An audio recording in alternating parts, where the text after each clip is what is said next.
Hey guys, it's JP, and this time we are going to go over ways to target different muscle groups and movement patterns through the step up. This is a popular exercise in many training programs for runners. It is a great way to work on strength and coordination of the muscles around the leg, specifically the quads, which play a huge role as you run. Not only does it require very little equipment, but also there are plenty of variations of the step up to implement. Having this kind of variety gives the opportunity to challenge muscles differently and work on different movement patterns based on your needs. This is why I wanted to go over some different step up variations for you to try and implement in your own training program. First, let's go over the standard step up. As I have mentioned in previous videos, this is a great exercise to work on the quads and link usage in a similar way used in running. To do this, or any of the variations of the step up, you will need a step. Remember to start low to learn and master the movement. To do this, you will place the target leg on the step. Remember to stay tall and upright in this specific exercise. The reason I say this is because this will bias loads onto the quadricep muscle, which is typically what I want to do with this activity. Then, once in this position, you will push down from the front leg and get into this tall position. Then, the cue I use from this point is to gently place the foot on the ground. This cue helps ensure that the athlete maintains a controlled descent. This is important as this works the quadricep muscle eccentrically. This kind of muscle activity is typically how the muscle actually works the most during running, as it helps absorb forces as weight is transferred onto the leg. And that is the standard step up. Now, as I mentioned earlier, you can use different variations depending on what the focus is for the athlete. The first variation I will go over is the step up and over. When I incorporate this variation, I usually do it for a few reasons. One reason is to increase loading through the knee joint itself. When dosed properly, this may help build resilience in the joint and improve tolerance to increased loads going through it. This may be important considering the faster you run, the more force that is put into the leg. Another reason is that the foot ends up moving similar to what is seen during the push-off phase. If you want to know more about this exercise and its relationship to pushing off the ground, you can watch my most recent video.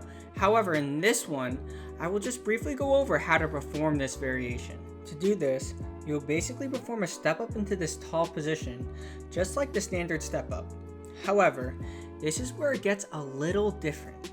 Instead of going back into the starting position, you will perform a gentle heel tap in front of the step. I use this specific cue because I want this to stay controlled. This part of the exercise is very important as this is where it works on loading through the knee joint itself, as well as rolling over the foot, which is similar to the movement seen as you push off the ground during running. Then, you will bring the foot flat and go back into starting position and repeat. The next variation I will go over is the forward step up. Performing it this way actually shifts the focus from working the quads to more the glutes. This may be something to incorporate for sprinters, as research has shown that there is increased usage of the hips as you run at higher intensity speeds. Now to do this one, you can actually use a bit of a higher step. This is because this puts the hip in more of a bent position, which increases bias toward the glutes.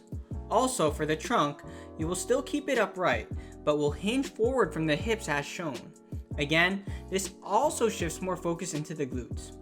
One thing I will note, which is important across all variations of the step up, is to try to direct all the force into the leg on the step and try not to use the back foot for assistance. If that's the case, you may need to decrease the height of the step a little more.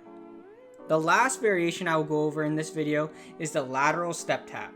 This actually shifts the focus into targeting the lateral hip muscles, specifically the gluteus medius. As I mentioned before, this may be important as research has shown that the gluteus medius produces a higher peak force than the glute max as you run. It also gives some lens into assessing lumbopelvic hip strength and coordination.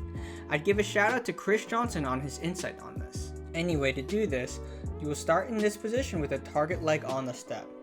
A great cue to follow here is to try to keep the hips and shoulders level. I use this cue as the big role of the glute med as you run is to actually keep the pelvis stable and relatively level. Then, you will gently tap down with the heel. Remember that this is just a tap and don't put all your weight down on it. Also, as you do this, try to keep the knee in line with the second toe. I use this cue to prevent an excessive collapse of the knees inward, which is another common compensatory strategy. Then, you will go back into a tall position and you can repeat. And those are a few variations of the step up that you can try. I hope you guys found this useful and will help improve the way you run. I'd love to hear your thoughts in the comment section below. And as always, thank you for watching.